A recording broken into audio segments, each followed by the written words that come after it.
আসসালামু আলাইকুম। অনার্সের পরীক্ষার রুটিন দিয়ে দিয়েছে। ৭ দিন বা ৮-১০ দিনের মতো সময় আছে। এখন শেষ সময়ে প্রস্তুতি কিভাবে নিবেন? দেখেন, সময় যেহেতু শেষ, ভিডিওটাও লম্বা করব না, আর প্রস্তুতিও লম্বা নেওয়ার দরকার নাই। শর্টকাটে প্রস্তুতি নিবেন। আর যেকোনো প্রয়োজনে আমার WhatsApp নাম্বার দেওয়া রয়েছে, যোগাযোগ করতে পারেন। দেখেন, সবার ১ম এ বই সিলেক্ট করবেন, কোন বই পড়বেন। এখন ৭ দিন সময় আছে, বই না নিয়ে আপনাদের জন্য সাজেশন নেওয়া ভালো হবে। তো আপনারা সাজেশন নিতে পারেন। কোন সাজেশন নিবেন? যেটা আপনি সবচেয়ে ভালো বোঝেন সেটাই নিবেন। আর চাইলে স্পেশাল সাজেশনও নিতে পারেন। এটা আমাদের কাছেও পাবেন, অন্য যেকোনো প্রকাশনীরও পাবেন। সো আপনারা চাইলে আমাদের সাজেশনও নিতে পারেন। পিডিএফ, মোবাইল ফ্রেন্ডলি, চাইলে অন্য সাজেশনও নিতে পারেন। আপনার কাছে যেটা ভালো লাগবে, আপনার কাছে সেটাই ভালো। আর আমাদের কাছ থেকে সাজেশন চাইলে এই নাম্বারে হোয়াটসঅ্যাপ করতে পারেন। ঠিক আছে? সো ১ম এ আপনি বই সাজেশন অথবা স্পেশাল সাজেশন মানে যা পড়বেন তা ঠিক করবেন। ঠিক করা শেষ। এরপরে কাজ হচ্ছে প্রশ্ন সিলেক্ট করবেন। সরাসরি প্রশ্ন সিলেক্ট করবেন। যেহেতু সময় হাতে নাই। প্রশ্ন কিভাবে সিলেক্ট করবেন? আপনি randomly সবগুলা প্রশ্ন দেখেন। আপনি প্রশ্ন দেখলেই বলতে পারবেন কোন প্রশ্নটা একটু গুরুত্বপূর্ণ, কোন প্রশ্নটা কম গুরুত্বপূর্ণ। নিজে থেকে না বুঝতে পারলে সাজেশনের ভিতরেই লেখা থাকে কোনটা গুরুত্বপূর্ণ, কোনটা কম গুরুত্বপূর্ণ। আমাদের স্পেশাল সাজেশনে শুধু গুরুত্বপূর্ণ প্রশ্নগুলো সাজানো হয়েছে। যদি ৭ দিনে প্রস্তুতি নিতে চান, এটাও আপনাদের জন্য বেনিফিশিয়াল হবে, অথবা আপনি যেকোনো সাজেশন ফলো করেন, সেটা আপনার উপর ডিপেন্ড করবে। এরপরে শুধু প্রশ্ন সিলেক্ট করলেই হবে না। প্রশ্নের উত্তর পড়েন এবং উত্তর কিভাবে লিখবেন সেইটা মনে, মনে ঠিক করেন। সময় শেষ। প্রশ্নের উত্তর পড়বেন। আপনি বইয়ে একরকম প্রশ্নের উত্তর পাবেন। আর সাজেশনে প্রশ্নের উত্তর একরকম পাবেন। আমাদের স্পেশাল সাজেশনে প্রশ্নের উত্তর আরেক রকম পাবেন। সো বইয়ে যেভাবে উত্তর পাবেন সেটা আপনাকে কমপ্লিট ধারণা দিয়ে দিবে। কিন্তু উত্তর যেভাবে লিখতে হয় সেভাবে আপনি বইয়ে পাবেন না।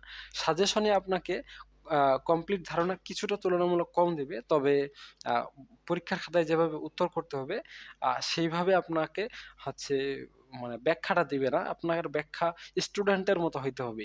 এখানে বইয়ের সাজেশনে সাধারণত ব্যাখ্যাগুলো টিচারের মতো দেওয়া থাকে। মানে জটিল শব্দ ব্যবহার করে, অনেক কমপ্লেক্স বিষয়গুলো ইউজ করে। আর আমাদের স্পেশাল সাজেশনে শিক্ষার্থীরা যেভাবে চিন্তা করে সেভাবে সাজেশনটা বানানো হয়েছে। তো চাইলে এটাও নিতে পারেন। সো উত্তর আপনি ঠিক করে রাখেন যে উত্তর কিভাবে দিবেন, কত নাম্বারের জন্য কত পেজ লিখবেন। আপনার ১ নাম্বারের জন্য ১ বা ২ লাইনে লিখলে যথেষ্ট। ২ নাম্বারের জন্য ১/২ পেজ, ৩ নাম্বারের জন্য ১ পেজ, ৪ নাম্বারের জন্য কত পেজ দিবেন? ২ পেজ। তো এইভাবে কত নাম্বারের জন্য কত পেজ লিখবেন, আপনার হাতের লেখার স্পিড কেমন, সেটা আপনি যাচাই করে নিবেন। আপনার হাতে যেহেতু সময় নাই।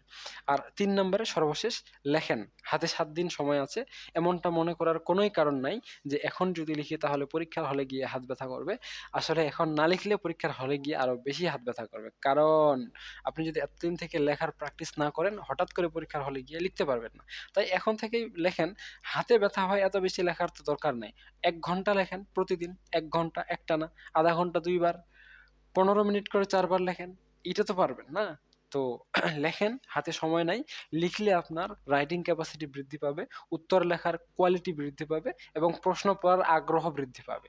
সো আপনি প্রশ্ন সিলেক্ট করেন, উত্তর দেওয়ার মানে সিস্টেম সিলেক্ট করেন এবং লেখেন। এই ৩ টাই আপনার জন্য করণীয়। এখন কোন প্রশ্ন সিলেক্ট করবেন, কিভাবে উত্তর দিবেন এবং কতটুকু লিখবেন সেটা আপনার উপর ডিপেন্ড করবে। আমাদের হেল্প চাইলে স্পেশাল সাজেশন কিনে নিতে পারেন। পিডিএফ মোবাইল ফ্রেন্ডলি দেওয়া রয়েছে। সেখানে প্রশ্ন সিলেক্ট করে দেওয়া রয়েছে। উত্তর লেখার ক্যাপাসিটি কৌশল দিয়ে দেওয়া হয়েছে। জাস্ট আপনাকে ৩ নাম্বারে লিখতে হবে। সো আশা করা যায় এই বিষয়ে আপনি আপনাদের পূর্ণাঙ্গ ধারণা দিতে পেরেছি। সময় শেষ, ভিডিওটা লম্বা করার দরকার নাই। কোনো প্রশ্ন থাকলে আমার এখানে হোয়াটসঅ্যাপ নাম্বার দেওয়া রয়েছে, যোগাযোগ করেন। তথ্য জানার প্রয়োজন হলে জেনে নেন। ঠিক আছে? ধন্যবাদ।